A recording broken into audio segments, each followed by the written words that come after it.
Hello everyone, welcome back to our YouTube channel job vacancy news. कैसे हैं आप सभी? मेरा नाम है कृति। हम इस चैनल पे कोई भी नई प्राइवेट और गवर्नमेंट जॉब से रिलेटेड अपडेट्स के बारे में पोस्ट करते हैं। कोई भी नई वैकेंसी के बारे में अपडेट्स जानने के लिए आप हमारे चैनल को सब्सक्राइब कर सकते हैं। आज की जो नोटिफिकेशन है वो एक डिटेल्ड नोटिफिकेशन रहने वाली है। एक गवर्नमेंट जॉब के लिए नोटिफिकेशन है जो बिहार से आई है और ये टीचर्स के लिए वैकेंसीज हैं। यहाँ पे जो वैकेंसी का नंबर है वो काफ़ी ज़्यादा बड़ा नंबर है। तो जो भी बिहार के रेज़िडेंट हैं उनके लिए बहुत अच्छी जॉब हो सकती है। यहाँ पे आप देख सकते हैं कि वैकेंसी का जो इन्होंने नंबर बोला है वो 1,70,461 पोस्ट पे वैकेंसीज़ इन्होंने निकाली हैं टीचर्स के लिए।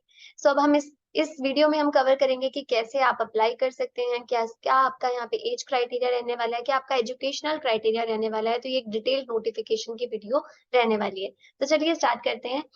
अगर आप फर्स्ट से फिफ्थ क्लास तक के लिए अप्लाई करना चाहते हैं या प्राइमरी टीचर के लिए अप्लाई करना चाहते हैं, आपका यहाँ पे जो सैलरी है वो 25,000 रहने वाली है। एक अच्छी सैलरी रहने वाली है। एज अ गवर्नमेंट जॉब की पोस्ट पे आपको पता है कि आपकी सैलरीज ईयर बाय ईयर बढ़ती ही रहती हैं क्योंकि आपके इंक्रीमेंट्स बहुत अच्छे होंगे यहाँ पे। आप यहाँ पे विषय देख सकते हैं, अभी सामान्य, उर्दू, बांग्ला, अभी यहाँ पे इतनी वैकेंसीज हैं 15,947। अब ये धीरे-धीरे करके बढ़ाते रहेंगे, वैकेंसीज को आती रहेंगी और नोटिफिकेशन, तो आप यहाँ पे उसके अकॉर्डिंग आप अप्लाई कर पाएंगे। अब इसी तरह से हम देखेंगे यहाँ पे, अगर आप 9th और 10th के लिए अप्लाई करना चाहते हैं तो अभी 9th और 10th के लिए इन्होंने काफी ज्यादा सब्जेक्ट्स के लिए ओपनिंग्स ओपन कर दी हैं। प्राइमरी टीचर्स में भी 79,000 कुछ ओपनिंग्स हैं। धीरे-धीरे आपके पास जैसे-जैसे नोटिफिकेशंस आती रहेंगी हम आपको बताते रहेंगे। यहाँ पे माध्यमिक विद्यालय 9th से 10th के लिए आप हिंदी, अंग्रेजी, विज्ञान, साइंस यानी गणित, सामाजिक विज्ञान, सोशल स्टडीज, संस्कृत, उर्दू, अरबी, फारसी, बांग्ला, आप इनमें से किसी भी, अगर आपको लैंग्वेज आती है, आपको सब्जेक्ट आता है, तो आप यहाँ पे अप्लाई कर सकते हैं। आपका मूल वेतन यहाँ पे 31,000 जो है वो रहने वाला है। ये आपकी यहाँ पे सैलरी रहने वाली है। इसके बाद अगर आप 11th-12th में अप्लाई करना चाहते हैं तो यहाँ पे बहुत ज्यादा सब्जेक्ट हैं। जंतु विज्ञान, वनस्पति विज्ञान, रसायन शास्त्र यानी केमिस्ट्री, गणित, भौतिकी शास्त्र, अर्थशास्त्र यानी सोशल स्टडीज हो गया, भूगोल हो गया, इतिहास, हिस्ट्री, गृह विज्ञान, होम साइंस, संगीत, म्यूजिक, दर्शन शास्त्र है, राजनीति शास्त्र। तो यहाँ पे काफी ज्यादा सब्जेक्ट्स हैं। आप देख सकते हैं आपके जो भी सब्जेक्ट यहाँ पे अवेलेबल होंगे, अरबी, बांग्ला, भोजपुरी, ये लैंग्वेजेस भी हैं। अगर आप यहाँ पे कोई भी लैंग्वेज आपको आती है, आपने इसमें ग्रेजुएशन किया हुआ है क्योंकि ग्रेजुएशन मिनिमम है, और आपने यहाँ पे कोई डिप्लोमा या बीएड, डीएलएड, आपने बीटीसी ये सब किया हुआ है, तो आप यहाँ पे अप्लाई कर पाएंगे। यहाँ पे जो मूल वेतन है ये 32,000 रहने वाला है। अगर आप पीजीटी पोस्ट के लिए अप्लाई कर रहे हो तो यहाँ पे मूल वेतन आपका 32,000 रहने वाला है। यहाँ पे इन्होंने बोला कि आपने ऑनलाइन साइट है ये www.bpsc.nic.in, यहाँ पे आपने ऑनलाइन ही इन फॉर्म्स को अप्लाई करना है। पेमेंट का मोड भी जो है वो आपका ऑनलाइन ही रहने वाला है। अब यहाँ क्वालिफिकेशन क्राइटेरिया को समझ लेते हैं। इन्होंने क्वालिफिकेशन क्राइटेरिया काफी सिंपल रखा है। अगर आपके पास आपने कोई भी ग्रेजुएशन किया हुआ है और आपने 50% उसमें आपके मार्क्स होने चाहिए, आपके स्नातक में आपके 50% नंबर होने चाहिए। और यहाँ पे बीएड वाले कैंडिडेट्स, काफी कैंडिडेट्स को यहाँ कंफ्यूजन थी कि क्या बीएड वाले अप्लाई कर सकते हैं। बिल्कुल कर सकते हैं। अगर आपने बीएड किया हुआ है तो आप यहाँ बिल्कुल अप्लाई कर सकते हैं।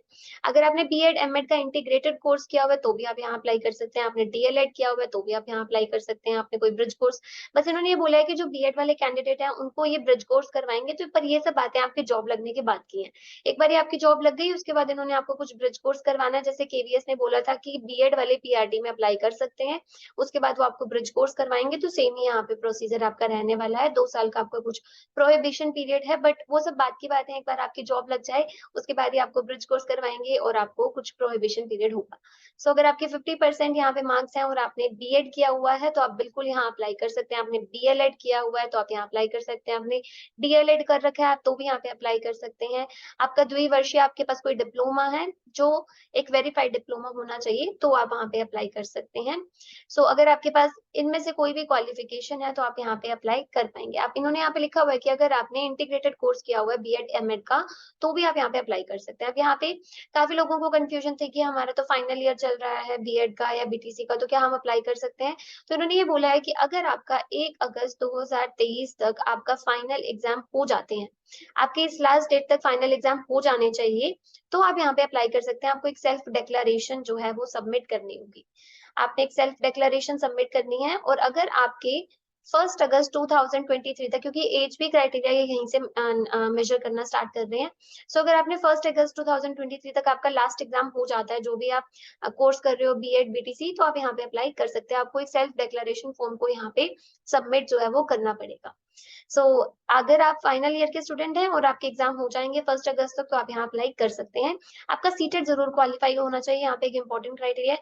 सीटेट आपका क्लियर होना चाहिए, या फिर जो इनका बिहार का स्टेट टेस्ट होता है वो क्लियर होना चाहिए। या तो सी टेस्ट आपके पास, यहाँ पे सीटेट का पेपर 1 होना चाहिए। अगर आप प्राइमरी टीचर के लिए अप्लाई कर रहे हैं तो सीटेट का पेपर 1 क्लियर होना चाहिए, या फिर आपका जो बिहार का स्टेट टेस्ट है वो आपका क्लियर होना चाहिए। तो आप यहाँ पे अप्लाई कर सकते हैं और आपके पास इसका सर्टिफिकेट होना चाहिए। सो जो बच्चे अभी जून वाला सीटेट देने वाले हैं, सो आपके लिए अगर आपका सर्टिफिकेट आ जाता है 1 अगस्त से पहले, तो आप यहाँ पे अप्लाई कर सकते हैं। अदरवाइज आप एक बार अप्लाई कर दीजिए, और हो सकता है कि आपका सर्टिफिकेट 1 अगस्त से पहले रिजल्ट आने के बाद आ भी जाए, राइट? सो आप, अगर आप सीटेट क्वालिफाई हैं, आपका पेपर 1 क्वालिफाई है, या फिर आपने बिहार का स्टेट टेस्ट क्वालिफाई किया हुआ है, तो आप यहाँ पे अप्लाई कर पाएंगे। इसके बाद चलिए आगे देखते हैं कि जो यहाँ पे अगर आप 9th-10th के लिए अप्लाई करना चाहते हैं, तो वही आपके पास ग्रेजुएशन होना चाहिए। यहाँ पे आपका सीटेट का पेपर 2 क्वालिफाई होना चाहिए। सो यहाँ पे आपके पास सीटेट का पेपर 2 क्वालिफाई होना चाहिए, या फिर आपके पास बिहार का जो स्टेट टेस्ट है वो क्वालिफाई होना चाहिए। तो आप यहाँ पे अप्लाई कर पाएंगे। अगर आपने बीएड किया हुआ है तो आप यहाँ पे अप्लाई कर सकते हैं। सो यहाँ पे आपका ये क्वालिफिकेशन जो है रहने वाला है, आपने बीएड, बीएससी, बीएड के 4 वर्षीय अवधि वाले कर रखा है। अगर आपने कोर्स इंटीग्रेटेड, तो भी आप यहाँ पे अप्लाई कर सकते हैं। सो यहाँ पे आपके जो सब्जेक्ट है, आपने मतलब वो सब्जेक्ट आपने ग्रेजुएशन में पढ़ा होना चाहिए।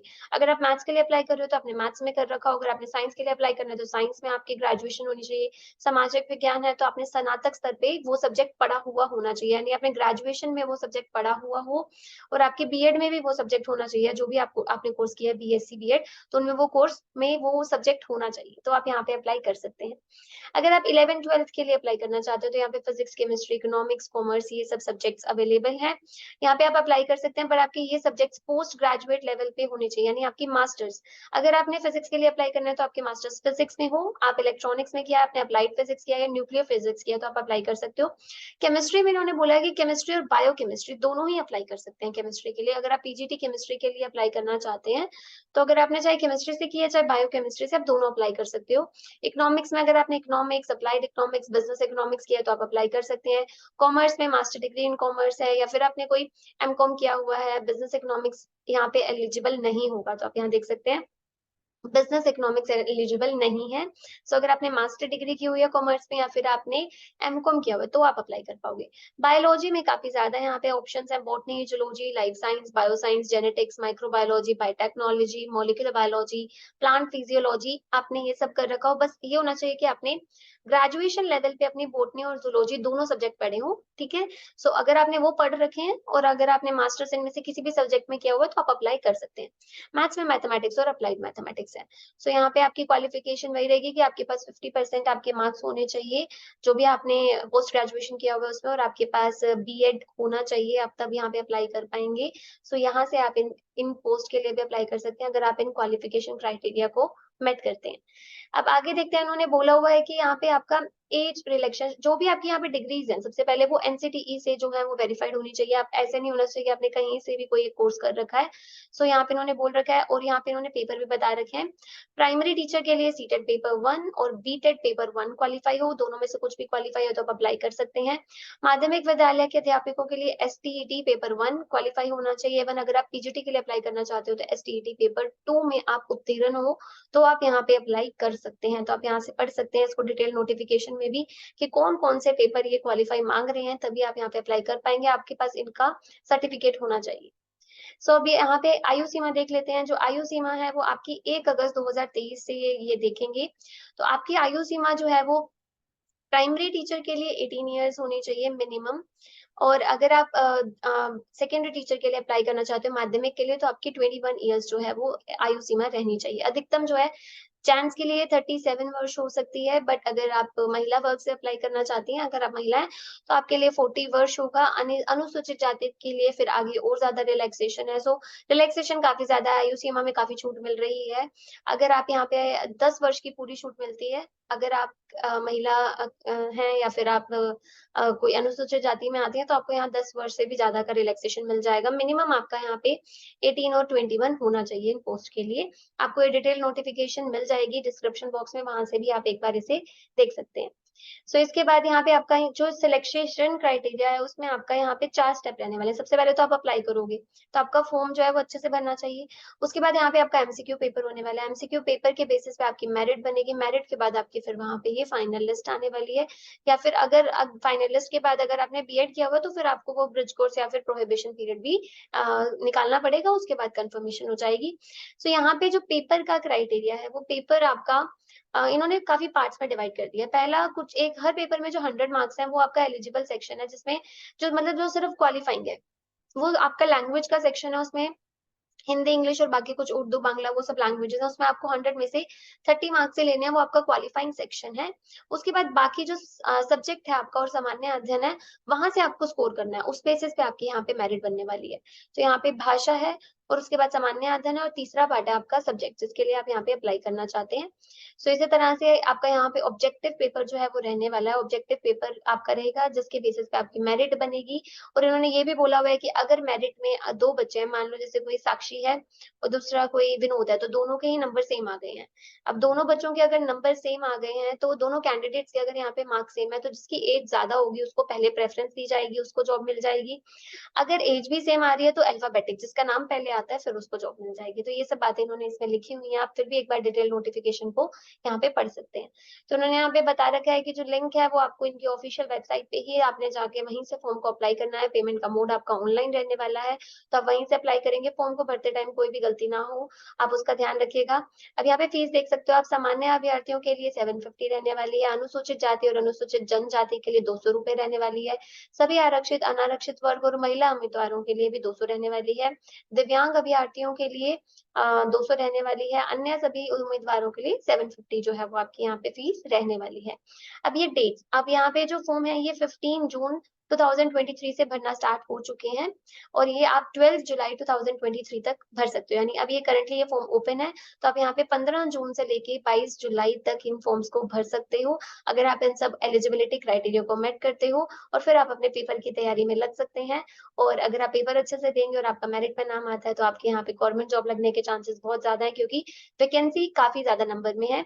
बट इन वैकेंसीज़ के लिए अगर आप बिहार के रेज़िडेंट हैं, आप तभी अप्लाई कर पाएँगे। सो अदर स्टेट्स वाले कैंडिडेट अभी एलिजिबल नहीं है। इन्होंने कहीं भी नोटिफ़िकेशन में ऐसा मेंशन नहीं किया कि अदर स्टेट के कैंडिडेट्स अप्लाई कर सकते हैं। अगर कुछ भी चेंजेस होते हैं, तो हम उसके बारे में आपको अपडेट्स करेंगे। फिलहाल के लिए अभी यहाँ पे जो बिहार के रेज़िडेंट हैं, वही अप्लाई कर सकते हैं। सो आई होप आपको आज की ये वीडियो यूज़फुल लगी होगी। तो इसी तरह की नई और यूज़फुल इन्फॉर्मेशन के लिए आप हमारे चैनल को सब्सक्राइब कर सकते हैं। Thank you so much for watching.